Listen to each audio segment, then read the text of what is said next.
Shalom saudaraku yang diberkati dan dikasihi oleh Tuhan kita Yesus Kristus. Salam sejahtera buat kita semua dimanapun saudara berada. Saya mengucapkan terima kasih untuk saudara semua yang selalu setia untuk menonton, bahkan juga mendukung perkembangan channel Jalan yang Lurus dengan cara like, komen, dan subscribe. Saudaraku yang terkasih, di kesempatan kali ini kembali lagi kita akan bersama-sama akan melihat serta menyaksikan bagaimana keberlangsungan suatu diskusi antara teman-teman para apologet Kristen yang akan berhadapan dengan Ustadz Zuma, yang dimana teman-teman para apologet Kristen ini akan mematahkan setiap tuduhan-tuduhan liar, bahkan juga setiap narasi-narasi liar yang berkaitan dengan kekristenan yang selalu saja dibahas oleh Ustadz Zuma.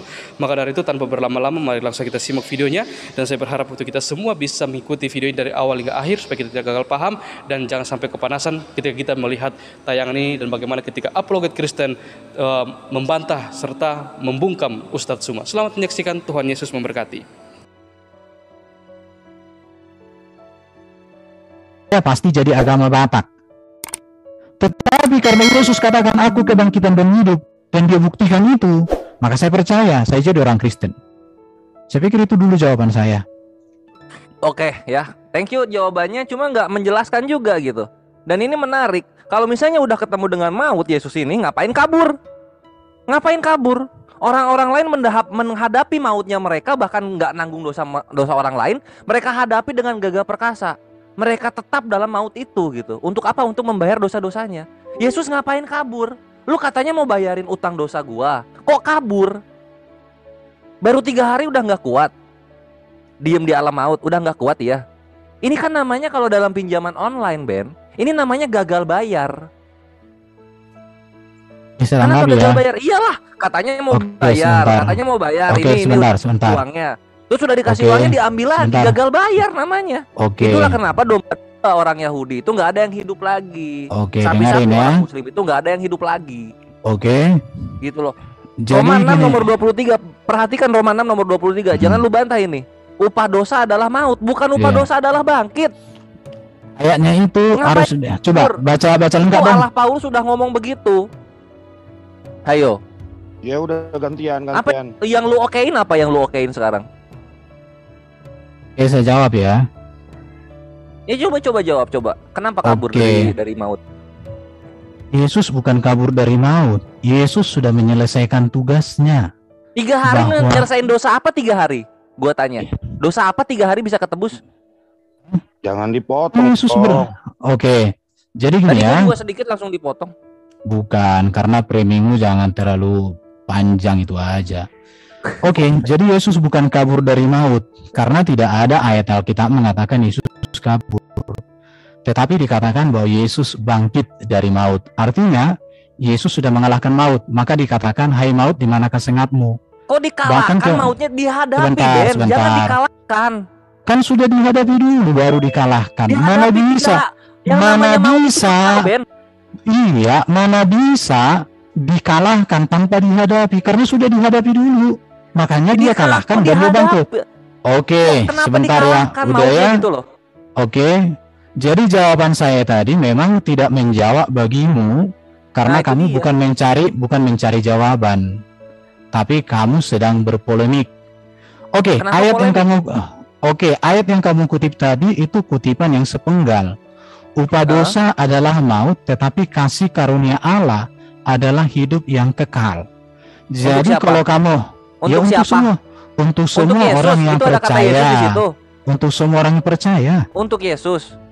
Udah, saya pikir diganti dulu ya. Orang ini nggak cerdas. Kok diganti? Udah. Kok diganti? Ini belum beres loh. Moderator, main waktu aja 5 menit.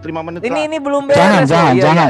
Jangan juga 5 menit karena ini kan bahas topik Kristen. Bertanya secukupnya, saya menjawab. Tapi jangan dipotong. Ben, gimana sih Ben? Ben, gimana sih jawabannya? Ben, upah dosa kan adalah maut, Ben. Bukan upah dosa adalah bangkit gitu. Sebentar.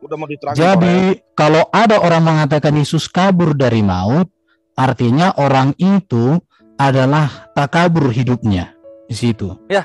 Yesus posisinya bangkit atau mati sekarang? Yesus sekarang hidup selama-lamanya, dia di surga. Itu dia kabur kan, aturan membayar maut, ini malah hidup dia. Jadi gini ya, kalau kamu tadi bikin utang, kalau kamu punya utang, kalau kamu sudah lunasi hutang, apakah kamu tetap di tempat itu untuk berhutang? Kan enggak. Cakep, tugas sudah bagus selesai. banget ini Kan bagus sudah banget, selesai. analogi yang bagus ini. Kalau gua Kan udah sudah selesai. berhutang, maka apakah gua tetap berhutang? Enggak dong. Nah Ya sekarang udah. posisinya, kalau gua bisa lunas dalam 3 hari, hutang apa gua cuma 3 hari? Makan Iya, di warteg. kalau Kores kan kamu nggak ada kuasanya, tapi Yesus itu kan berkuasa di bumi di surga. Ya, kalau Jangan misalnya kau berkuasa bandingkan. banget, kalau misalnya Tar. Banget, Loh. ngapain masuk ke alam maut? Justru dia harus pergi ke alam maut itu supaya dengan itu dia membuktikan semuanya bahwa Kalau kebangkitan misalnya dan dia mau hidup. membuktikan, kenapa cuma 3 Oke. hari kuatnya? Ya kan kalau maumu kan dia mati selama-lamanya. Itu kan Ini maumu. 2,2 miliar manusia dosanya macem-macem, Ben. Iya, cukup 3 3 hari hari nebus apa, sudah Ben? diselesaikan oleh Yesus. Sekarang Apa yang aku diselesaikan tanya 3 hari, sama Ben? kamu, apa yang dilakukan Ini oleh program Nabi mangkrak yang namanya sudah ini. mati sampai sekarang, yang dia sendiri tak bisa membangkitkan dirinya, Itu apalagi baru membangkitkan gagal kamu. menghadapi maut Itu dengan konsisten. namanya enggak 3 bisa. hari bangkit, takut banget sama Oke alam ya. maut. Jadi gini ya, semakin cepat selesai, semakin hebat. Semakin lama selesai, semakin tak ada beresnya. Ya semua orang yang Karena udah bayar utang, contoh kayak contoh enak-enak ya, aja hidupnya. contoh. Kalau Rusia dengan Ukraina hanya 1 jam selesai, Rusia langsung menyerah. Semua negara di dunia katakan hebat. Tapi ini sudah 30 hari, maka orang berkata, di manakah kehebatannya? Kan sudah mulai bertanya. Yesus 3 hari sudah selesai, tapi kami mau sekarang orang-orang lama-lama. Ukraina yang Udah, mati udah. ada lagi 3 hari.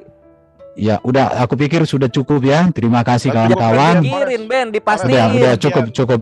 Ada Bang Pertanyaannya, Juma, ada Bang Juma. Yang dicukupin, Pertanyaannya, Ben.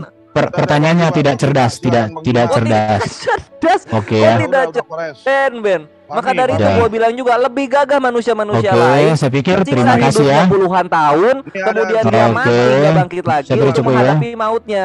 Daripada Fahmi, Yesus tolong yang di- propaganda menyatakan bahwa dia Udah, bisa udah, mati, tapi Gantian, mati Kores. Oke, cuma 3 hari, sudah ini apa cukup yang dibayar? ya. Saya katakan begini. Ya udah. Udah ya, Ini saya juga pikir udah ada Gurunda di sini, Ikhwah. gantian. Salah Iya, Adit. siap. Ini oke. Jadi karena dari tadi saya tunggu apakah ada yang raise hand lagi, setelahnya ternyata tidak ada yang raise hand, maka saya Bang Juma biarkan. nih ada masuk nih Bang Juma.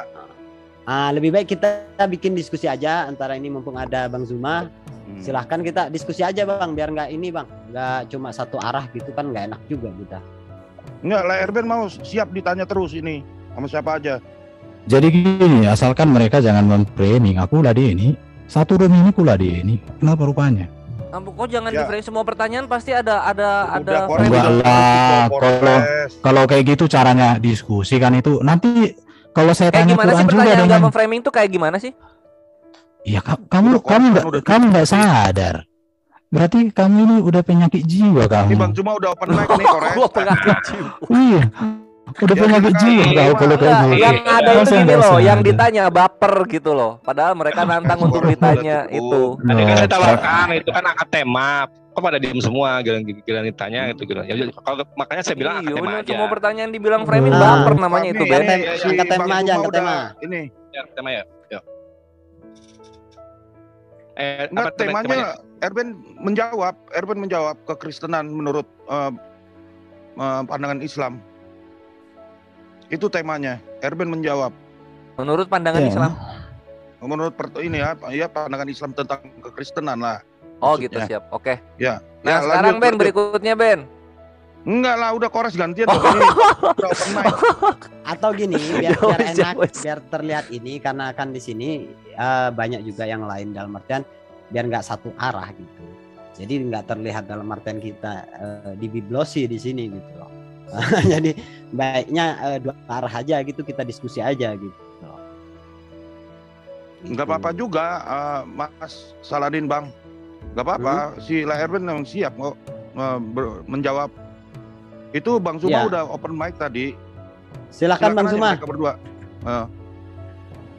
Oke, baik. Assalamualaikum warahmatullahi wabarakatuh. Terima kasih Adinda Kores. Waalaikumsalam Gurunda kami, Waalaikumsalam Panglima yang kami wabarakatuh. cintai. Saya boleh duduk di kursinya, Dek? Tafadol Gurunda, waktu dan Silakan, tempat silakan. dan kursi sudah Baik. kami persiapkan. Terima kasih, Saudara Erben. Saya ingin bertanya kepada Saudara, Kristen ini kan agama besar, ajarannya juga ajaran yang sudah dikenal, ya. Hanya saja tokoh-tokoh yang kemudian menjadi objek pembicaraan itu adalah tokoh yang pernah hidup di tengah-tengah Bani Israel. Yang ingin saya pertanyakan, kalau konsep Kristen itu adalah sebuah kedikdayaan yang tidak diragukan kebenarannya, termasuk daripada Yesus mati di salib menebus dosa, kenapa orang-orang Yahudi mayoritas hari ini itu tidak menjadi Kristen? Mereka tidak memahami tentang konsep yang diajarkan gereja hari ini. Pernahkah saudara Erben bertanya, kenapa orang-orang Yahudi tidak menjadi mayoritas Kristen? Kemana kisah Yesus yang digaungkan di dalam Bibelnya orang Kristen? Kenapa tidak ada di dalam pengajaran kitab-kitab orang Yahudi? Kenapa perjanjian baru tidak dibacakan, tidak diajarkan di dalam sinagoge, tempat ibadahnya orang Yahudi hari ini? Ada apa saudara Erben dengan itu semua? Silakan. Mengapa orang Yahudi tidak menjadi orang Kristen? Pertanyaan yang sama sebenarnya bisa dialamatkan juga kepada orang Islam. Silakan. Mengapa orang Yahudi tidak beragama Islam? Bahkan Salah. orang-orang sebentar. Salah. Bang, Loh. salah kalau Anda mengambilkan perumpamaan. Kenapa orang Dengar Arab tidak menjadi dulu. Islam? Nah, itu baru benar. Enggak juga. Ya, karena kejadian Islam Bentar itu dulu. bermula dari ajaran Kamu Nabi kok Muhammad jadi anak SAW. bentar, Jadi kamu Anda kok jadi jangan mengambil anak TK perumpamaan yang tidak terus? selaras. Mau diskusi Oke. dengan profesormu lah, jangan kamu anak TK kamu. Kalau Oke, Anda kalau- mengambil Islam, berarti harus Kan merujuk kepada sebentar. baginda Rasulullah Muhammad SAW. Sebentar. Di mana? Enggak, saya luruskan. Enggak Di mana juga. Islam itu Udah, sebentar dibawa oleh dulu. baginda Rasulullah Muhammad SAW. Oke, sebentar ya. Udah. Oke, silakan. Jadi jangan Oke. ambil contoh Islam. Enggak sepadan. Pada tahun pertama sampai tahun 300 kekristenan itu memang teraniaya, termasuk juga dianiaya oleh orang Yahudi, bahkan juga dianiaya oleh bangsa-bangsa Romawi pada waktu itu. Karena kekristenan menjadi agama negara itu terjadi tahun 300-an, 301 di Armenia setahu saya. Jadi banyak juga orang-orang Yahudi yang menjadi Kristen. Tetapi kemana mereka? Mereka teraniaya. Yahudi yang sekarang itu adalah Yahudi yang sudah diaspora kemana-mana. Bahkan Yahudi yang ada di Israel sekarang itu baru 48 atau 6 berapa itu. Bahkan lebih dulu Indonesia. Jadi kalau belajar sejarah, belajarlah secara utuh. Tetapi yang bisa saya pastikan adalah murid-murid Yesus itu adalah orang-orang Yahudi. Bahkan kitab-kitab Yahudi untuk kitab PL sejak semula itu sudah digunakan oleh gereja sebagai acuan gereja dalam pengajarannya, bahkan sampai hari ini disatukan. Tapi justru di dalam Muslim kitab-kitab terdahulu itu semuanya nggak ada, dengan kata sudah dipalsukan. Jadi bro, kalau pertanyaannya seperti itu mengapa ya? Karena mereka menolak Yesus. Bahkan dalam pemahaman kami, penolakan mereka terhadap Yesus mengakibatkan mereka terusir dari Yerusalem. Makanya tahun 70 kan bait Allah kan itu dihancurkan. Bahkan waktu itu orang-orang Kristen banyak teraniaya. Jadi kekristenan itu tidak pernah memberitakan Injil dengan mengangkat pedang, mengintimidasi, mengancam, tidak. Tapi kekristenan itu memberitakan Injil dengan prinsip Kristus, itu kasih. Dan lagi yang juga, di dalam kekristenan tidak ada paksaan untuk menjadi orang Kristen, tidak ada. Cukup hanya diberitakan. Jadi kalau orang Yahudi tidak menjadi orang Kristen karena memang kekristenan nggak memaksa, itu dikembalikan kepada mereka. Tapi Yesus katakan, ingatlah tanda-tanda akhir zaman, ketika pohon ara telah bertunas, itu menunjuk kepada orang Yahudi. Orang Yahudi nanti akan melembut. Makanya sekarang ini sudah mulai banyak orang-orang Yahudi yang percaya kepada Yesus. Tapi untuk Yahudi di Israel sangat minim. Tapi Yahudi di Amerika, Yahudi di Rusia, Yahudi di negara-negara lain itu banyak yang jadi Kristen. Tapi Yahudi di Yerusalem, di Israel sana memang mereka sangat minoritas. Oke, saya pikir sudah cukup itu. Ya, saya tanggapi ya, Bang. Jadi begini, ketika sahabat saya mengatakan tentang konsep Kristen hari ini itu tidak diterima oleh orang-orang Yahudi karena tidak ada paksaan terhadap agama Kristen, mungkin itu ada benarnya. Tetapi coba kita melihat konsep. Ini yang saya tanyakan, konsep manusia, Tuhannya mereka kemudian dikatakan menjelma menjadi manusia. Apakah karena konsep ini sampai mereka tidak terima menjadi Kristen, atau memang karena tidak dipaksa? Ya, jadi ini bukan mengenai paksa ataupun tidak. Ini mengenai konsep. Apakah konsep itu bisa diterima oleh mereka atau tidak? Misalnya, bagaimana kemudian dikatakan Hasem, Tuhan mereka dilahirkan oleh manusia, yang kemudian diembel-embeli itu adalah firman. Nah, saya melihat sampai hari ini itu melirik pun tidak. Praktisi Yudaisme melirik pun tidak terhadap konsep Kristen hari ini. Nah, habis itu bisa juga dilihat daripada surah-surah Paulus. Bagaimana kemudian Paulus itu bersuratnya bukan kepada orang-orang Yahudi, tapi bersuratnya kepada orang yang di luar daripada ruang lingkup pengajaran Yesus pada masa itu. Tapi begini, Saudara Erben, saya cuma ingin ada titik temu aja. Kalaupun misalnya orang Yahudi menolak Kristen hari itu, ya Islam juga mengajarkan bahwa mereka adalah kaum tegar tengkuk. Maka karena itulah kemudian kami mengimani Yesus itu sebagai nabi, sebagai rasul yang ditolak oleh Bani Israel. Nah, sekarang saya ingin tahu dari saudara yang mendalami ajaran kekristenan, adakah titik temu antara pengajaran Yesus yang mengajarkan Taurat dengan pengajaran Paulus yang mengajarkan surat-suratnya? Mereka pernah duduk bersama? Tidak. Mereka pernah mengalami namanya proses belajar mengajar, yang menyampaikan dan yang disampaikan, yang mengutus dan yang mengutus? Tidak. Dalam kehidupan nyata. Atau memang tidak ada? Karena satu hal yang perlu dipahami, murid-murid Yesus itu dinasihatkan oleh Yesus agar waspada kepada ahli kitab. Nah, ini ahli kitab yang diwaspadai menurut Yesus adalah dia yang membawa-bawa nama Yesus, yang kelak nantinya memanggil Yesus itu sebagai Tuhan dan akan diusir.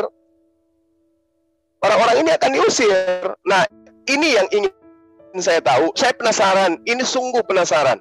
Kenapa orang-orang Yahudi yang konon ceritanya moyang mereka hidup bersama dengan Yesus, kalau konsep keselamatan yang ditawarkan gereja hari ini betul-betul bersumber dari Yesus, bukan karena adanya muatan dari luar daripada Yerusalem, maka boleh dong saya minta, ada enggak titik temu daripada pengajaran Paulus, di mana Paulus itu pernah benar-benar menerima mandat untuk menerima ajaran keselamatan dari Yesus, seperti misalnya dosa waris dan seterusnya, salib, kebangkitan dan seterusnya. Ada enggak itu pengajarannya? Layaknya Abu Bakar menerima dari Rasul Muhammad SAW, Utsman menerima dari Rasul Muhammad SAW. Karena kami umat Islam memahami perpanjangan tangan Allah kepada seluruh umat manusia itu melalui baginda Rasulullah Muhammad SAW. Dan kami juga memahami dan mengimani perpanjangan tangan Allah pencipta langit dan bumi kepada Bani Israel itu melalui Yesus. Oke. Nah, sebentar. Tidak ada di dalam ajaran Yahudi dan Kristen bahwa Hasem menjadi manusia. Sampai dunia menjadi botak dan sampai Jul menjadi bukan manusia, tidak ada ajaran di dalam Alkitab Hasem menjadi manusia. Itu catatan yang harus. Tetapi yang ada adalah firman. Sebenarnya kalau kita mau bahas di dalam, sebentar dulu dong. Kamu ku bilang Gurunda tapi anak TK. Tolonglah jangan TK terus kawan. Oke, dengar ya. Bentar dulu. Anda mengatakan tidak ada Hasem jadi manusia. Nah, sekarang firman itu siapa? Sebentar dulu. Kau tuh gimana sih? Oke, jadi jangan ganggu dong ketika aku jelaskan. Tidak ada catatan. Anda mengaburkan. Babi kau kurang ajar, tai kau. Hasem, firmannya itu apa? Hasem dan firmannya beda. Kau tai, nggak ada otak. Orang jelaskan nggak mau kau. Anda mengatakan tidak ada orang Yahudi mengimani Hasem menjadi manusia. Sebentar. Jadi otak tai jangan dipakai lah dalam dialog. Aku kan udah dengarkan. Hasem itu siapa dan firman itu siapa? Katanya itu satu hakikat. Otakmu otak manusia atau otak pantat?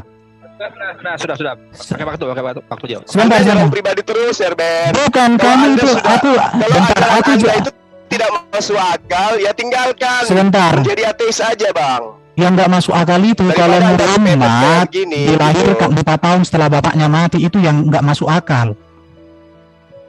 Kamu itu jangan gitulah. Ya sabarlah. Sekarang saya bicara firman. Saya kan bicara firman sama kamu. Firman Ya, itu coba Anda sebentar. Hasim dengan firman, silakan. Sebentar. Saya selesaikan dulu, nanti kau tanggapi. Ya. Ya. Jadi kamu jangan bikin jengkel orang. Udah Bang, jangan nyerang pribadi Oke. Bang. Kalau udah kepepet nggak usah nyerang pribadi. Santai, relax. Oke, santai. Tidak ada di dalam catatan Alkitab, teologi Yahudi dan Kristen, Hasim menjadi manusia. Nggak ada. Itu catatan ya. Mengapa orang Yahudi menolak Yesus? Karena konsep Yahudi tentang Mesias sangat berbeda dengan konsep kehadiran Yesus sebagai Mesias. Mengapa Yahudi memiliki konsep yang berbeda tentang Mesias? Karena bagi orang Yahudi itu, Mesias mereka anggap akan datang sebagai seorang raja yang mendirikan kerajaan yang berkuasa yang penuh dengan kemenangan. Mengapa orang Yahudi demikian? Karena mereka gagal di dalam memahami kitab suci. Contoh Yesaya 53 yang berbicara tentang Mesias yang menderita sebagai penebus yang menyelamatkan. Jadi kegagalan mereka dalam memahami kitab mereka mengakibatkan mereka menolak Yesus. Itu yang menyebabkan sampai hari ini orang Yahudi tidak ada yang berani membahas Yesaya 53 tentang Mesias yang menderita. Di sini titik tolaknya. Kalau orang Yahudi sudah menerima yang namanya Yesaya 53 sebagai Mesias yang menderita, maka mereka menjadi Kristen. Dan saya pernah satu Zoom dengan orang Yahudi Kristen yang mengatakan mengapa orang-orang Yahudi tidak menerima Yesus sebagai Mesias, karena Yesaya 53 mereka menolak dan bahkan mereka tidak berani membaca dalam pertemuan-pertemuan ibadah mereka. Itu yang pertama.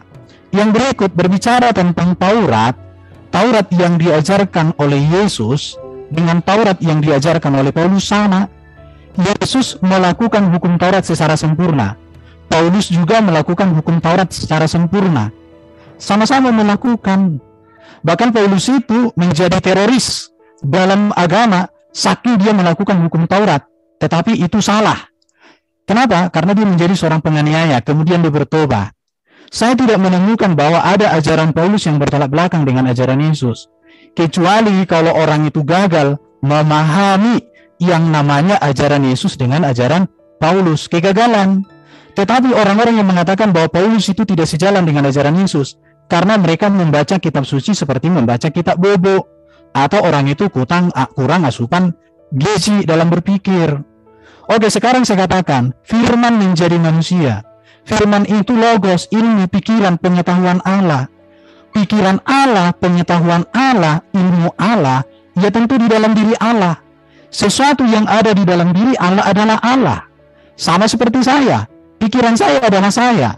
Pikiran saya keluarkan dalam bentuk kata-kata yang keluar ini. Tetapi Allah Maha Kuasa, maka dia bisa menurunkan firman-Nya menjadi manusia tanpa dia kehilangan, tanpa dia kekurangan firman. Masalahnya di Muslim adalah firman itu sekarang kalian pastikan. Firman itu apakah di dalam diri Allah atau di luar diri Allah? Firman itu apakah ciptaan atau pencipta? Firman itu apakah sesuatu benda atau sesuatu hanya kata-kata? Apakah firman hanya kata-kata? Bagaimana kata-kata itu ada dari mana ada? Itu yang harus kalian pikirkan. Tetapi teman-teman saya yang ahli sunnah wal jamaah mengatakan bahwa firman itu bukan ciptaan, berarti pencipta. Oke, jadi begitu kalau diskusi, jadi orang dewasa. Seperti guru udah betul, jangan anak TK. Udah itu aja dulu. Oke, makasih. Jadi Anda tidak sedikit pun tidak menyentuh apa yang saya pertanyakan terkait dengan benang merah antara pengajaran Yesus dan juga Paulus. Apakah mereka bertemu secara fakta yang bisa dibuktikan, sedangkan Paulus mengaku dipilih sejak dari kandungan ibunya. Lalu kemudian ketika saudara mengatakan Paulus itu tidak bercacat di dalam melaksanakan hukum Taurat, faktanya dia menganiaya, dia menzalimi, dia membunuh, bahkan kemudian dia melarang orang bersunat. Anda mengatakan tidak bercacat. Itu satu poin. Kemudian ketika sahabat saya mengatakan bahwa bukti daripada orang-orang Yahudi itu tidak mau memahami tentang Mesias yang adalah Yesus, mereka tidak mau membahas Yesaya 53 kata Anda. Mohon maaf, mohon maaf saya harus katakan, tidak ada setitik pun di dalam pemahaman mereka, dalam teori ataupun praktek keagamaan orang Yahudi, yang kemudian disinyalir indikasinya Tuhannya akan nuzul menjadi manusia. Kalau Anda ingin lebih jauh memahami tentang Yesaya 53, silakan Anda baca Yesaya 9. Jadi kisah yang diceritakan di dalam kitabnya Bani Israel yang sudah terjadi masa lampau, Anda jadikan sebagai nubuatan. Ini kerjaan Paulus. Ini kerjaan Paulus. Makanya aku bilang tadi, tunggu, sabar. Ini bertanya atau apa ini? Ya enggak, saya enggak bertanya, saya hanya menemukan bahwa Anda itu tidak bisa kemudian menguraikan titik terang antara Yesus dan Paulus. Sebentar. Di mana Paulus melarang orang Yahudi bersunat? Boleh tunjukkan? Galatia 5. Oke, Galatia 5 itu disebutkan apa? Di sana dikatakan jika engkau menyunatkan dirimu, Yesus Kristus tidak berguna bagimu. Ya. Kalau dibaca seutuhnya, bagaimana kalimatnya? Boleh kita share screen? Silakan. Oke. Silakan Anda share screen. Oke, sebelum masuk ke situ ya, nanti kita bahas sunat. Ya, Anda belum bisa mengurai ya antara Yesus dan Paulus, belum ada ketemu. Oke. Sebentar. Saya akan jelaskan samamu. Yang pertama, Paulus pembunuh. Dia membunuh atas dasar ajaran dia sebagai orang Yahudi. Karena bagi orang Yahudi, sesuatu yang ajaran dianggap mereka melenceng dari ajarannya layak dilakukan. Maka saya katakan Paulus ini seperti teroris, membunuh atas nama Tuhan. Bahkan dia berseru nama Tuhan. Sama seperti teroris yang bom gereja itu, Allahu Akbar juga dia. Seperti itulah Paulus. Tetapi Paulus kemudian sadar. Oke, supaya kalian langsung mengerti. Jadi, yang berikut saya tadi sudah tegaskan, tidak ada Hasem Tuhan Allah itu jadi manusia, baik dalam teologi Yahudi dan Kristen. Tapi kamu ulang-ulangi. Coba sekarang kau buktikan di mana ada data Alkitab Tuhan menjadi manusia, ada kalimatnya begitu. Tolong tunjukkan jumlah di mana ada. Oke. Justru begini. Sebentar, datanya supaya ada datanya, maka Oke, sudah. Kenapa orang Kristen Sebentar dulu. Sebentar. Adalah satu. Coba. Sebentar. Aku dan Bapak adalah satu. Oke, nanti saya bisa jelaskan itu. Sebentar. Berarti ketika kamu mengatakan Tuhan menjadi manusia dalam ajaran Kristen, sebenarnya kamu tidak berbicara data Alkitab, tetapi kamu berbicara data framing. Dan saya tegaskan samamu, tidak ada di dalam teologi Kristen yang benar bahwa Allah Yahweh itu menjadi manusia di dalam rahim Maria, tidak ada. Yang ada adalah firman-Nya yang kekal di dalam dirinya, diturunkan menjadi manusia, namanya Yesus Kristus. Sekarang saya tanya. Sebentar. Kalau berbicara tentang teofani firman, dalam berbicara firman jadi manusia, sebenarnya di dalam konteks PL juga dikatakan ada teofani. Di dalam pemahaman teologi yang Kristen, bahkan orang-orang Yahudi juga, itu adalah firman Allah yang mengambil rupa manusia. Makanya Abraham, bahkan ketika Musa itu yang suara dari pohon, dikatakan Tuhan berbicara dari pohon. Kalau di Quran, kalau di Alkitab Tuhan berbicara dari semak-semak. Apa yang ada di semak-semak itu Tuhan? Itu di dalam pemahaman Kristen adalah teofani dari Sang Firman. Teofani dari Sang Firman itulah yang disebut sebagai Tuhan itu. Tetapi memang karena kalian tidak percaya kepada kitab PL dan tidak pernah menjadikan kitab PL itu menjadi kitab kalian, sehingga kalian tidak mengerti yang namanya teofani. Sebentar. Jadi dengar dulu. Saya jualan obat karena aku tahu kalian semua sakit. Kalian semua sakit jiwa. Jadi saya harus jual obat sama kalian. Saya sudah mengatakan sebentar. Hari ini tidak pernah menganggap Yesus itu siapa-siapa buat mereka. Catat itu. Lalu Dengarkan kemudian ya. kamu ngais-ngais Sebentar, kitabnya sebentar. mereka. Sebentar Oke? dulu, Itu satu sebentar hal dulu. yang harusnya membuat Anda malu. Sebentar, Lalu sebentar. kemudian Anda mengatakan tentang Sebentar, firman. sebentar, sebentar. Anda baca Yohanes Sebentar 1 dulu. 1, Saudara Erben. Sebentar, sebentar. Pada mulanya adalah Dengar firman, dulu. firman itu bersama-sama dengan Allah dan firman Sebentar itu ya. adalah Allah. Firman itu Sebentar. adalah Allah. Lalu yang menjadi manusia Oke. siapa? Firman. Berarti yang menjadi Allah adalah, yang menjadi Yesus adalah Allah. Tidak begitu cara berpikir Kristen. Itu data. Sebentar, sebentar. Bisa nggak? Bisa nggak saya jelaskan? Bisa nggak saya jelaskan? Kitab kalian. Bisa nggak saya jelaskan? Lalu Oke. kemudian ketika ditanya, mana buktinya Oke, Yesus bisa itu nggak saya adalah Allah? jelaskan? Mana buktinya Bisakah Yesus itu saya pernah mengaku jelaskan? sebagai Tuhan, sebagai Bapa? Apa jawab kalian? Oke. Yohanes 10 nomor 30, aku dan Bapa adalah satu. Berarti yang menjelma menjadi manusia siapa? Bapa. Tidak ada Lalu apa seperti yang ingin itu. kau jualkan? Oke.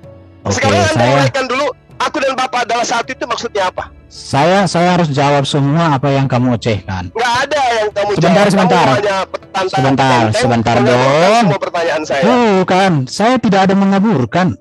Kamu kan sakit. kalau Anda Sebentar, tidak sebentar. mengaburkan- Gini. Sebentar, sebentar. Biar teratur Bang Erben. Biar gini, ada semacam timbal balik lah ya kan. Mungkin kita kasih kesempatan dulu Bang Zuma untuk mempertanyakan, dan Bang Erben Gini aja. nanti jawabannya Bertanya mungkin begini, jangan sampai bro pertanyaan itu lebih panjang daripada jawaban. Di mana-mana Saya- seperti itu. maksud Saya biar- statusku nggak bertanya, Bang. Saya menjelaskan tentang kitab Enggak, Anda enggak. kepada Anda yang tidak Kalau tahu. kamu menjelaskan tidak ada yang jelas. Yang Saya kamu jelaskan itu, menjelaskan kitab yang Anda kamu kepada Anda. jelaskan Paham? itu, yang kamu itu jelaskan benar. itu ajaran Saya setan, tidak punya ajaran waktu, iblis, Serben. ajaran Saya punya ajaran akal, setan, tapi saya ajaran mampu iblis. mengajarkan Itulah kamu yang tentang kami kitab. beritakan. Jadi apa Kamu yang hanya kami menyampaikan sampaikan? lima- bentar. Sabar. Jadi begini. Baiknya kita diskusi aja biar dua arah gitu. Nah, Sebentar ya. Jadi biar dua Sebentar. arah Bang Erben. Iya. Ya. Aku tenang, aku di mana-mana aku tenang. Iya, makanya Tapi itu. Juma, gini bro, moderator juga harus bijak. Kalau Juma Iya, ini membuat lebih baik framing, gini, Bang. karena ini Saya nggak ada yang membuat framing. Saya Sebentar, katakan sama sebentar. Anda, sebentar. saya lebih pantas Kau menjelaskan kitab diam, Anda daripada Anda. diam. Bentar. Diam dulu, diam. Bang Erben. Anda imani saja. Kalau saya Diam, bukan diam. akal. Diam dulu ya. Aku mau bilang begini. Kalau ajaran Kristen seperti yang kamu jelaskan, maka saya katakan saya nggak mau jadi Kristen. Tetapi karena ajaran Kristen bukan seperti yang kamu jelaskan, maka saya menjelaskan samamu. Iya. Artinya, Saya dengar dulu, tidak diam sedang dulu. menjelaskan Diam ajaran Kristen. dulu. Ya sudah. Saya sedang Berarti menjelaskan kamu Bible, kitab Anda. tidak ada kamu menjelaskan Bible. Saya menjelaskan Tapi- kitab Anda. Saya tidak Tidak. menjelaskan Kristen. Karena saya tahu Kristen itu Aduh. bertentangan dengan ajaran Yesus. Dari tadi kutanya samamu, di mana ayat Alkitab mengatakan Tuhan jadi manusia? Kamu nggak ada tunjukkan datanya. Loh, tadi kamu Jadi- tunjukkan Yesaya 53. Siapa Iya. di situ? Yesaya Itu Tuhan, 53. ciptaan Tuhan. Sekarang saya tanya, Yesus yang kau katakan ada dinubuatkan Yesaya 53 itu ciptaan Tuhan atau Tuhan? Kau goblok Apa yang banget. Anda katakan sekarang? Kau goblok Itu banget sih. adalah firman Goblok banget yang sih ada kamu. di dalam diri Maaf ya. Bapa. Kamu itu Gini. disebut orang gurunda tapi bodohnya minta ampun deh, Ini betul. Bang Erben, saya rasa Kau gini. katain saya Aduh. bodoh, tapi kau bicara Kau mengenai itu imanmu. bodoh kali. Kamu melupakan yang tertera dalam kitabmu. Gini. Bedakah? Ini Abah untuk semuanya gini lah. Bang Erben Iya. mendingan dua arah daripada dalam artian nanti kan Bang Zuma bertanya. Nah, Bang Erben menjawab. Nah, jawabannya itu mungkin kan kurang memuaskan Bang Zuma. Nah, lebih baik kita diskusi aja biar dua arah Bro, sehingga ada Saladin, saling karena lah saling Erben tuh membantah gitu. kalau Baiknya sama begini, nggak Bang. mau, bro. Moderator, baiknya Sebentar, begini. sebentar. Baiknya begini. Sebentar, Erben sebentar. bertanya kepada saya Bro tentang Saladin. Bible. Itu lebih Bro bagus. Saladin. Bro Ini Saladin kamu harus tegas goblok juga. banget, Bro kamu Saladin harus goblok. tegas Lebih juga. baik kamu yang Kalian- bertanya Bible. Masa Saya, enggak? Erben. Dah, itu Erben emosi banget, mending diganti aja Sebentar, Erben kalau sebentar. emosi kok Sebentar. kata-katanya kasar, Bukan, udah kasar. bukan. Erben, kamu lebih pantas Iya, tanya Zah. Bible ke saya. Sebentar Iya, ya. mending gitu aja. Kalau Ajaran saya bertanya Alkitab. iman, Sebentar, baru sebentar. cocok. Sebentar. Semua ajaran Alkitab yang diklaim Juma adalah ajaran Alkitab. Bagi kami orang Kristen itu ajaran setan. Itu ajaran Nah, iblis. udah, Berarti kau dialognya katakan jangan Itu dia. Bible itu Silakan ajaran lanjut lagi. setan. Iya. Ya, syukurlah. Akhirnya kamu Jadi paham. kalau Ya, syukurlah. orang Muslim percaya bahwa ajaran Kristen seperti yang disampaikan Juma, maka saya katakan kalian Muslim Saya percaya kepada berdasarkan ajaran setan dan Bible. iblis. Sekarang saya validasi sama Mus. Setan. Sekarang saya ini aja kita Kamu bahas kalau- satu topik, Ervan. satu topik. apa kamu bodoh juga kamu lagi. Ervan, kalau kamu nerotol Oke. terus, nggak gantian, kamu itu siapa? Gitu loh, gantian. Makanya yang aku bilang enak. Bang, dia pantasnya bertanya Bible ke saya. Mana ada, waduh kasihan banget kamu. Kalau saya Semua, materinya jadi bertanya gini ya. tentang iman Kristen, baru tanya kamu. Tapi kalau bertanya Bible, sekarang- tanya ke sekarang. saya, Elben. Sekarang saya tanya sama kau. Mm-mm. Bagaimana baginda Muhammad lahir setelah 4 tahun bapaknya meninggal? Datanya silakan.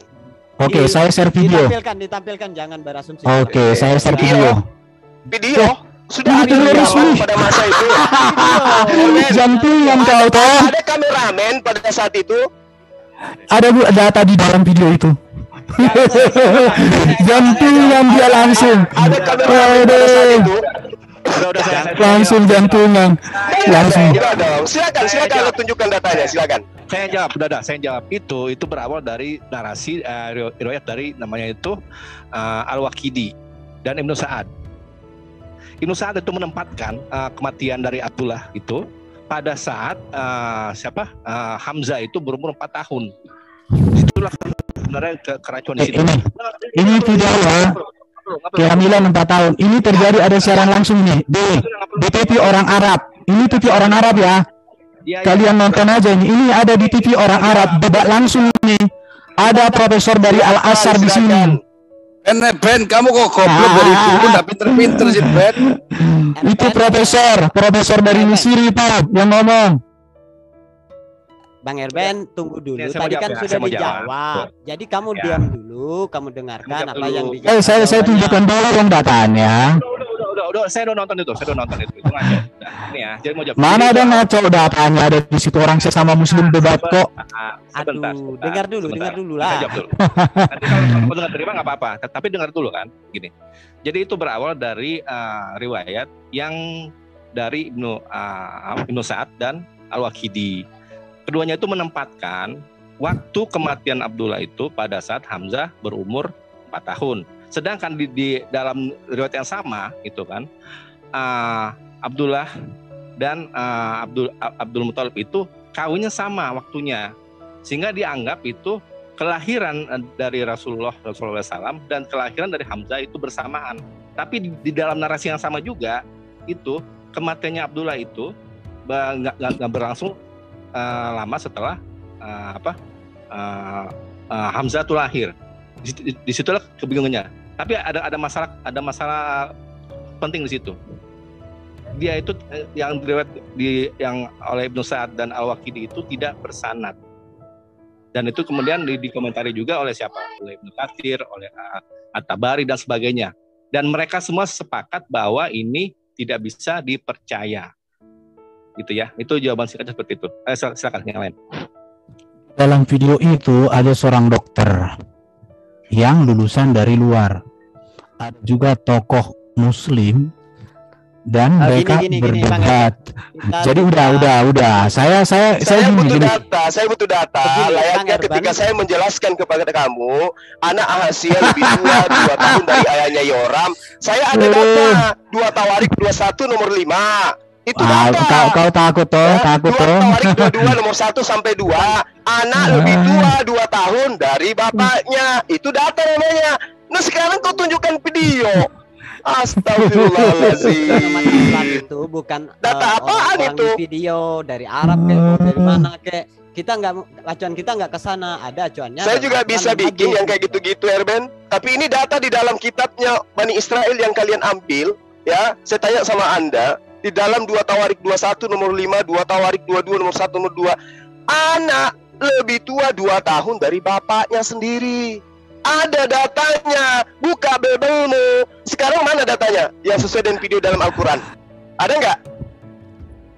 Surah Di apa, dalam ayat berapa? sebentar.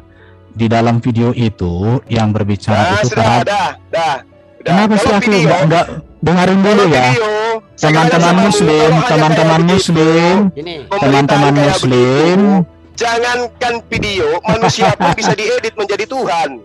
Kalau hanya pemberitaan hoax gitu, kawan. Oke, udah. Gitu. Kembali. Ya. Jadi gini ya, supaya Juma ini hanya ngerocos aja ya kau. Jadi saya gini, kalau kamu tertawa itu menunjukkan bahwa kamu itu Yesus kawin menurut berbaratering. Ayo, Pak Diku dipakai boleh enggak? Aduh, kalau Oke, kamu lanjut. sebentar. Oke, Kalau lanjut kamu kawan, yang tadi. kalau Kebenaran Kristen ditinjau dari mana Sebentar. asal usulnya itu tadi, kembali ke sana. Apakah Yesus Oke, sama dengan Paulus itu pernah duduk bersama? Belum kita temukan loh dari tadi. data Alkitab tidak ada memang memberikan waktu Yesus masih di dunia bahwa Paulus itu duduk bersama dengan Yesus, tidak ada data. Tetapi kalau Paulus dipanggil oleh Yesus dengan cara yang ajaib, itu dinyatakan. Siapa Dan yang Paulus nyatakan? dikatakan di dalam Kisah Para Rasul, tulisan Lukas. Siapa penulisnya kita para rasul? Lukas, Dari murid mana dari Lukas tahu? ya, Lukas itu kan tahu pelayanan bersama Paulus dan para rasul itu jelas. Iya, tahu dari Dan mana? Tahu dari sebentar, mana? sebentar dulu ya. Jadi Lukas ini kan seorang dokter, dia mendampingi Paulus dalam pelayanan, dia juga mendampingi para. Oh, wakilnya Paulus Bentar ternyata. dulu, aku kan lagi jelasin. Kalau kamu Lanjut. ya, jadi bagi kami orang Kristen, apa yang dituliskan Lukas itu kebenaran. Kenapa? Karena dia adalah terlibat dalam atau orang yang sangat dekat dengan peristiwa. Jadi bukan ditulis setelah ratusan tahun atau bukan katanya, tapi apa yang dilihat faktanya. Di situ baru kalau berbicara tentang apa ajaran Paulus yang sejalan dengan Yesus, yang pertama ya, berbicara tentang bahwa Allah itu Esa. Surat-surat Paulus sangat banyak menegaskan tentang keesaan Allah. Itu yang pertama. Yang kedua, sama-sama menekankan tentang ajaran kasih. Kasih kepada Tuhan dan kasih kepada sesama. Yang berikut tentang perkawinan itu monogami loh. Ajaran Yesus, ajaran Paulus tentang perkawinan itu monogami. Bahkan tidak boleh perceraian. Itu jelas. Baru ajaran Paulus dengan ajaran Yesus sejalan dalam hal apa? Contoh, tidak membenarkan namanya peperangan angkat pedang untuk memberitakan Injil. Etika dan moral yang diajarkan Yesus itu disampaikan, diteruskan oleh Paulus.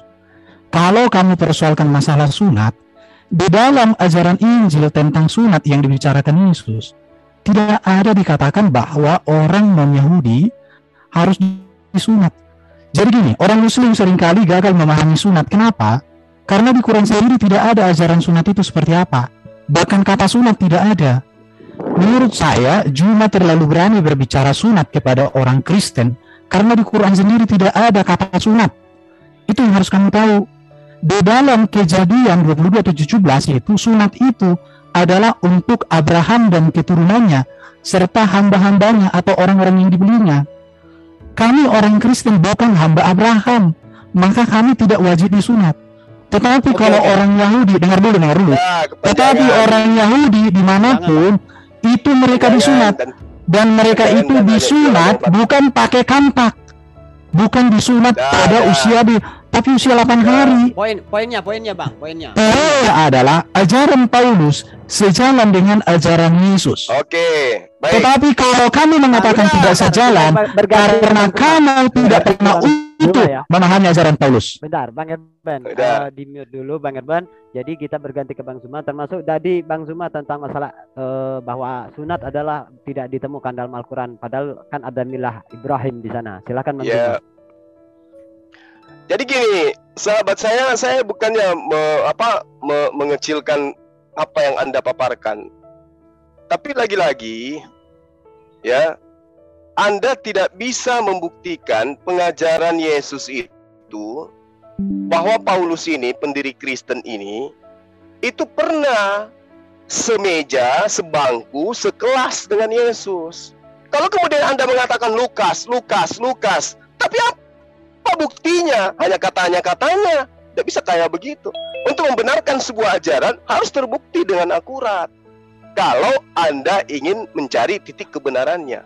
Kalau Anda mengatakan sama-sama, bukan hanya kesamaan aja yang menjadi patokan untuk menyatakan sesuatu ajaran itu benar atau tidak.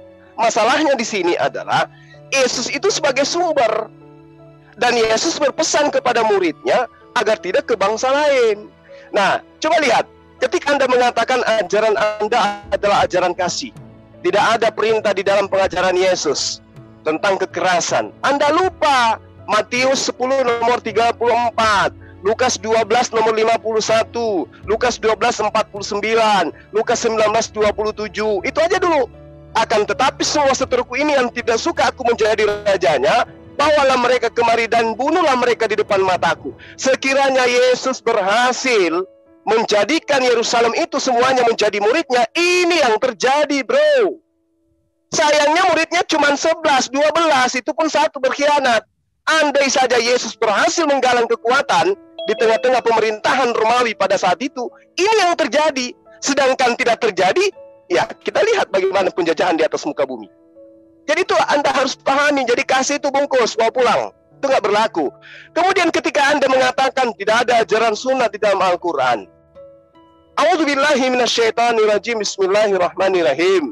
Tsumma auhayna ilaika an ittabi'a millata Ibrahim hanifan wa ma kana minal musyrikin.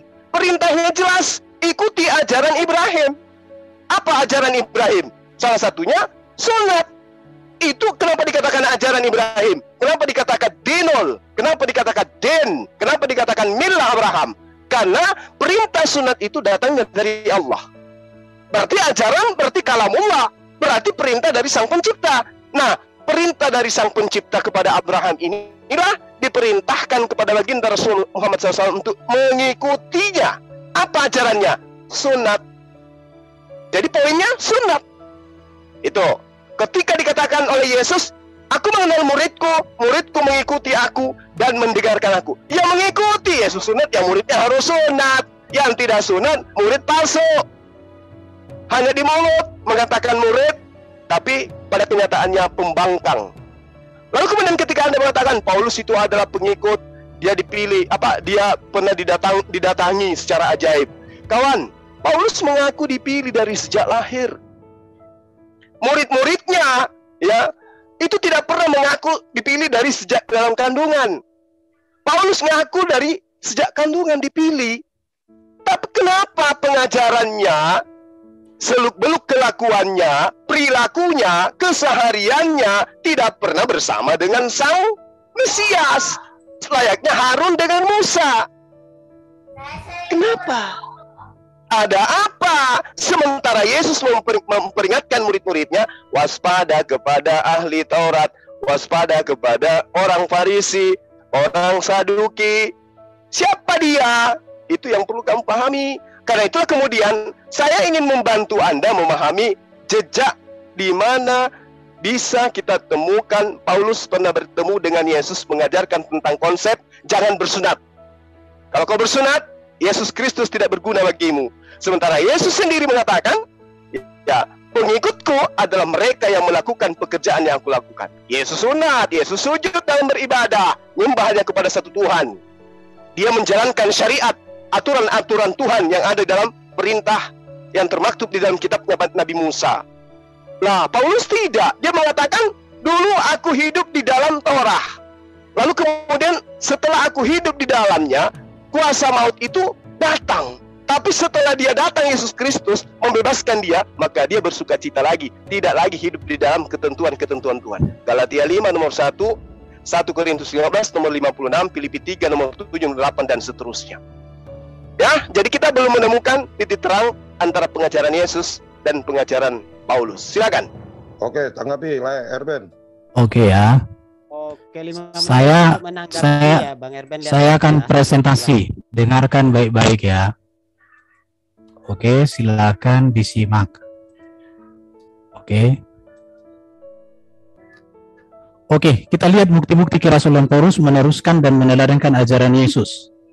Jelas tentang Allah itu Esa. Sama. Yang berikut Yesus memanggil Allah itu sebagai Bapa. Paulus juga, ya, data-datanya ada. Kemudian ajaran Yesus tentang perkawinan dengan ajaran Paulus tentang perkawinan sama, monogami, kesetiaan, kesucian. Data-datanya ada. Ajaran Paulus tentang kasih kepada Tuhan dan kasih kepada sesama dengan ajaran Yesus sama, data-datanya ada. Saya tidak usah. Ajaran Yesus tentang keselamatan di dalam diri Yesus dengan ajaran Paulus keselamatan di dalam Yesus jelas. Adanya tentang keselamatan yang pasti jelas. Ajaran Yesus tentang memerintahkan para murid untuk memberitakan Injil dengan Paulus sama. Ajaran Yesus tentang kerajaan surga dengan ajaran Paulus kerajaan surga benar, tidak ada seksual dengan bidadari. Jelas ya, ajaran Yesus bahwa seorang utusan Yesus dalam memberitakan Injil diperlengkapi untuk mengadakan kuasa dengan Paulus sejalan. Ajaran Yesus itu berpusat pada topik kerajaan Allah. Paulus juga demikian. Ya, kita lihat ajaran Yesus mengatakan bahwa Bapa telah menyerahkan kuasa kepada Yesus sebagai hakim yang adil dari zaman. Jangan kenapa misalkan Paulus. Itu ya, sekarang saya tunjukkan lagi secara cepat karena ini waktunya terbatas. Saya tunjukkan lagi sama kalian ini ya. Kita lihat apa? Kalau bicara sunat, di dalam Quran tidak ada kata sunat. Mila Ibrahim itu tidak jelas apa itu mila Ibrahim. Saya juga bisa katakan mila Ibrahim kurban. Tapi kurban yang bagaimana? Sunat dalam kitab ajaran Paulus, Paulus itu tidak menentang sunat. Tetapi bagi Paulus sunat itu memang tidak menyelamatkan. Sunat itu adalah tanda perjanjian bagi orang Israel. Maka sunat itu tidak perlu kepada orang-orang di luar Israel. Yesus disunat, betul. Yohanes Pembaptis disunat. Mengapa Yesus disunat? Karena Yesus orang Yahudi. Yesus terhadap sunat hanya ini dikatakan oleh Yesus. Sunat tidak berasal dari Musa, tetapi dari moyang kita. Cawan dan pinggang kamu bersihkan. Jadi intinya di dalam Yesus itu bukan hukum sunat yang menyelamatkan. Karena hukum sunat itu tidak berbicara keselamatan. Itu berbicara tentang perjanjian Abraham dengan Allah, bahwa Abraham dan keturunannya menjadi berkat bagi bangsa-bangsa. Tapi bagi orang Muslim apa arti sunat? Yang penting potong ujung burung. Itu doang, gak ada artinya yang lain. Coba boleh ada makna sunat itu di dalam kitab kalian? Gak ada. Rasul Paulus terhadap sunat, Roh Kudus itu diberikan bukan kepada orang yang bukan karena disunat atau tidak. Orang yang tidak bersunat tetapi melakukan poros sama dengan orang yang disunat. Jadi bagi orang Yahudi sunat itu wajib, tapi bagi orang di luar Yahudi sunat itu tidak diwajibkan. Tapi boleh iya, boleh tidak. Itu yang jelas. Ini semua ada tanda tanya, saya tidak bacakan karena waktunya. Ini Paulus terhadap sunat, perhatikan ini ya. Yang disebut sunat bukanlah sunat yang dilangsungkan secara lahiriah. Gak ada gunanya burung itu disunat kalau hatinya busuk, gak ada. Tetapi kalau orang seperti saya yang bukan Yahudi, ketika saya percaya kepada Yesus saya selamat, gak perlu disunat. Tapi kalau saya mau disunat boleh, karena sunat itu tanda perjanjian untuk Israel saja itu. Tapi kalian karena gak punya hukum sunat itu, kalian gak ngerti apa-apa. Coba kalian baca itu hukum sunat itu di zaman Abraham. Itu bagi Abraham dan keturunannya serta orang yang sudah dibeli mereka tinggal di rumahnya. Saya bukan budak Abraham. Kalian juga bukan budak Abraham, tapi kenapa kalian disunat? Urusan kalian lah itu. Orang Yahudi bersunat tetapi tidak percaya kepada Yesus tidak selamat. Ini dia. Lihat ini ya. Jadi intinya di sini Galatia 3:13 itu, tetapi aku sekali-kali tidak bermegah selain dari salib Kristus. Intinya orang Yahudi disunat yes, tapi orang Yahudi tidak disunat juga yes. Tapi intinya adalah percaya Yesus. Mau disunat burung itu sampai habis dengan telurnya, tapi kalau nggak percaya Yesus sebagai Tuhan Juru Selamatnya, sebagai kuriosnya, Tuhan kurios, maka nggak ada guna. Itu harus kalian lihat ini semua. Intinya di sini keselamatan tidak datang melakukan hukum Taurat, melainkan oleh kasih karunia Tuhan melalui Kristus. Ya, jadi itu bro. Kalau mau bicara sunat, dilengkapi dulu kitabnya supaya bisa imbangi saya dalam diskusi. Kalau bicara sunat, apa itu nilai Ibrahim? Gak ada. Injil yang kuberitakan bukan Injil manusia. Ini Paulus, bahwa Paulus menerima dari Yesus. Aku menerimanya oleh penyataan Yesus Kristus. Ini ada datanya nih. Kisah 9, semua ada. Perhatikan Paulus dikatakan, berkenan menyatakan anaknya di dalam aku, supaya aku memberitakan dia di antara bangsa-bangsa bukan Yahudi. Aku tidak pergi ke Yerusalem untuk mendapatkan mereka yang telah menjadi rasul sebelum aku. Paulus, lihat ini. Aku terima dari Tuhan Yesus. Oke, ini semua ada perataannya ada ya. Bahwa Paulus itu diangkat Tuhan. Silakan Bang Suma ditanggapi Bang Suma. Saya kalau bicara data lengkap. Makanya saya katakan Anda itu tidak menjelaskan, yang ada mengaburkan. Ketika Anda berbicara mengenai sunat dalam Islam, Allah menerangkan, Auzubillahi minasyaitonirrajim. Bismillahirrahmanirrahim. Wa izibtala Ibrahim rabbuhu bikalimatin fa atammahunna. Qala inni ja'iluka linnas imama. Jadi ini kepada seluruh umat manusia. Qala wa min zurriyyati. Qala la yanalu ahdiz zalimin. Hanya orang-orang yang zalim yang tidak berlaku janji Allah kepada mereka. Artinya orang-orang zalim ini ketika ketika diperintahkan bersunat, ya mereka menganggap sunat itu bukan apa-apa. Itu orang zalim, dan orang zalim itu kekal di neraka. Ayat ini sudah sangat jelas menerangkan. Ingatlah ketika Ibrahim diuji Tuhannya dengan beberapa kalimat, lalu dia melaksanakannya dengan sempurna. Dia Allah kemudian berfirman, sesungguhnya aku menjadikan engkau sebagai pemimpin bagi seluruh umat manusia. Kemudian Ibrahim berkata, dan juga dari anak cucuku. Allah berfirman, benar, tetapi janjiku tidak berlaku bagi orang-orang yang zalim. Jadi janji Allah kepada Abraham tidak berlaku bagi orang-orang zalim memang. Mana orang zalim itu? Orang zalim yang diterangkan oleh Allah di dalam kitab Kejadian nomor 17 pasal 14. Orang-orang yang tidak menyunatkan dirinya harus dihukum, harus dibasmi karena tidak menepati janjiku. Ini adalah perjanjian kekalku. Itu data. Kalau data, saya nggak perlu tunjukkan yang kayak data-data kayak begitu tadi. Tapi cukup teman-teman pahami, ya.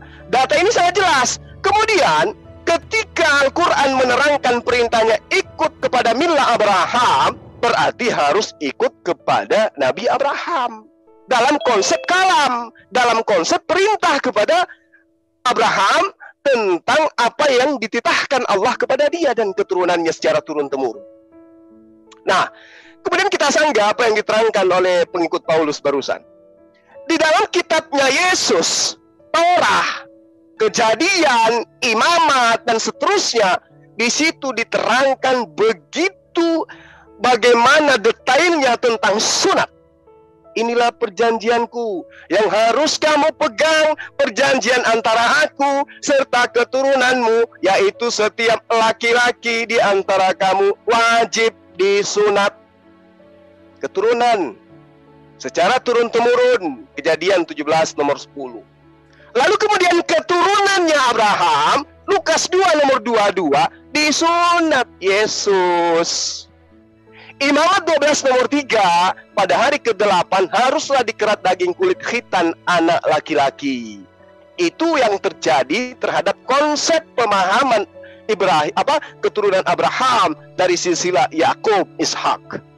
Coba kita bandingkan. Nah, ini kita bandingkan nih orang yang kemudian melakukan pengajaran yang tidak berkesuaian dengan ajaran Yesus. Galatia 5 nomor 2. Sesungguhnya aku Paulus berkata kepadamu, jikalau kamu menyunatkan dirimu, Kristus sama sekali tidak akan berguna bagimu. Ini Paulus dapat ilmu dari mana? Sementara Yesus sendiri mengatakan di dalam Matius, tidak setitik pun dihilangkan meskipun yang paling terkecil di dalam hukum Taurat sebelum langit bumi lenyap. Jikalau kamu menyunatkan dirimu, Kristus sama sekali tidak berguna bagimu. Paulus tahu ini dari mana? Setidaknya saudara Erben bisa menunjukkan perkataan Yesus kepada Paulus. Tapi mana perkataan itu? Harusnya Paulus mengatakan, kalau Yesus berkata kepada Paulus. Paulus kemudian menyampaikan, Yesus berkata, jikalau kamu menyunatkan. Tapi ini tidak. Paulus sendiri yang berkata. Kedudukan Paulus tinggi mana dengan Yesus? Tapi kalau kemudian saudara Erben mengatakan, itu kan untuk kami yang non-Yahudi, ya sudah, berarti Anda harus menelan. Anda bukan pengikut Yesus. Karena pengikut Yesus kudu wajib hukumnya mengikuti apa yang kemudian Yesus ajarkan kepada Bani Israel. Makanya Yesus mengatakan, waspadalah, waspadalah, waspadalah. Waspada kepada siapa? Bukan kepada bangsa Arab, tapi bangsa Bani Israel itu sendiri. Nah, Paulus ini siapa? Bani Israel, katanya sih. Demikian. Oke, tanggapi lah Erben, silakan. Berarti Juma ini nggak menyimak apa yang kusampaikan tadi. Sebelum saya membahas sunat itu, saya mau katakan ayat yang kamu kutip tadi dari sini, ini berbicara ketika Yesus datang nanti di hari zaman ini, bro. Akan tetapi semua seteruku itu yang tidak suka aku menjadi rajanya, bawalah mereka kemari dan bunuhlah mereka di depan mataku. Memang nanti ketika Yesus datang kali yang kedua, dia akan menjadi raja segala raja, dia menjadi hakim yang adil. Yang namanya hakim itu tentu menghukum orang yang berdosa, memasukkan ke neraka. Dan itu yang terjadi di situ, namanya hakim. Kalau hakim itu memasukkan orang berdosa ke surga, itu namanya bukan hakim, bro. Itu ece-ece itu. Jadi bertobatlah kalian yang menolak Yesus, itu maksudnya di sini. Kalau nggak bertobat, maka akan dicampakkan bukan di masa zaman Yesus ini dilakukan, tapi ini berbicara tentang akhir zaman. Masalahnya di sini bro itu kan kurang suka membaca utuh. Sekarang saya tunjukkan sama kamu bro tentang sunat dalam konteks Abraham ini datanya. Jadi kalau kamu percaya dengan kitab yang kamu sebutkan tadi itu, kamu baca baik-baik, baca pakai mata, bukan pakai mata kaki.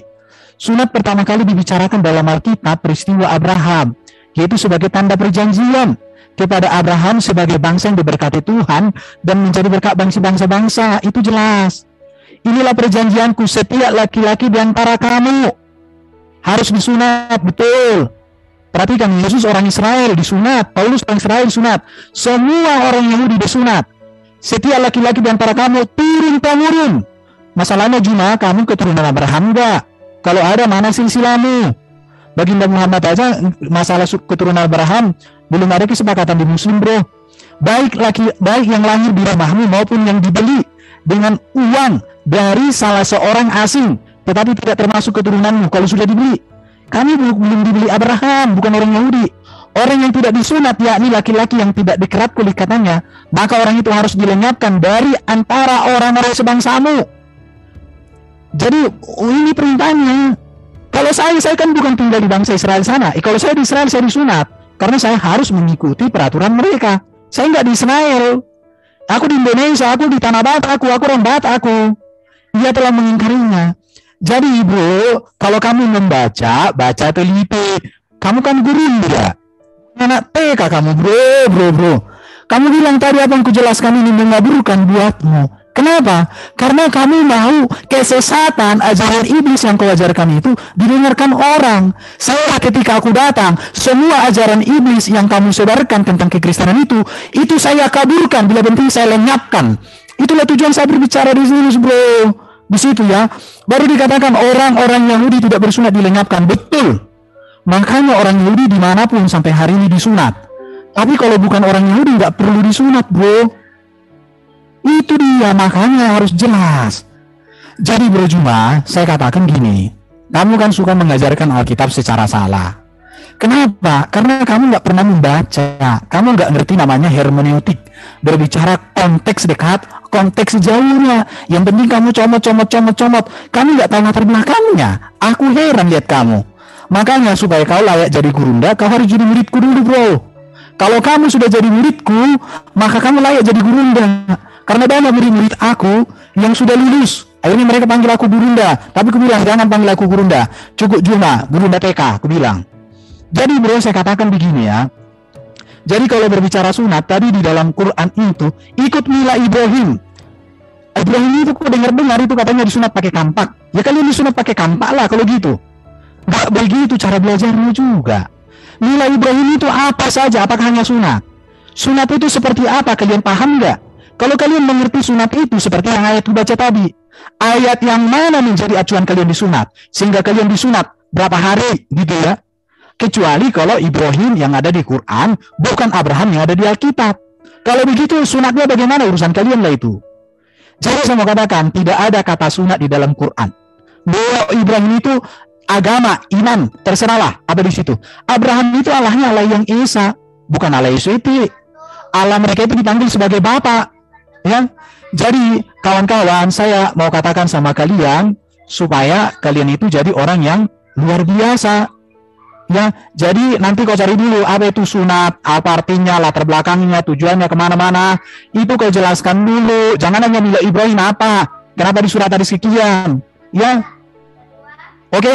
Jadi ajaran Paulus poligami nggak ada, ajaran Yesus juga nggak ada, tapi ajaran baginda yes, berarti beda. Waktu habis. Ya, itu dia saudaraku, kita bersama-sama telah melihat serta menyaksikan bagaimana keberlangsungan suatu diskusi atau debat yang sangat menarik antara teman-teman para apologet Kristen melawan Ustadz Suma. Dan lagi-lagi Ustadz Suma kepanasan, emosi, bahkan dia mengeluarkan kata-kata yang tidak seharusnya berada di dalam suatu ranah diskusi seperti itu. Karena ya begitulah Ustadz Suma ya, ketika setiap data dan juga argumentasi yang dibawakan bisa dibantah dan dipatahkan oleh teman-teman para apologet Kristen, pastinya dia akan menimbulkan suatu reaksi yang tidak baik seperti itu. Dan luar biasanya kita bisa melihat bagaimana teman-teman para apologet Kristen ini dengan tegas membantah setiap narasi liar dari seorang Ustadz Suma. Ya, dan memang hal ini yang tidak perlu dibiarkan karena Ustadz Suma seperti secara tidak langsung dan ataupun secara langsung kayak dia membodohi orang lain seperti itu, orang yang mungkin yang selama ini kepengen untuk mencari tahu, memperdalam tentang iman kekristenan, tapi salahnya mereka mendengar dari Ustadz Suma seperti itu.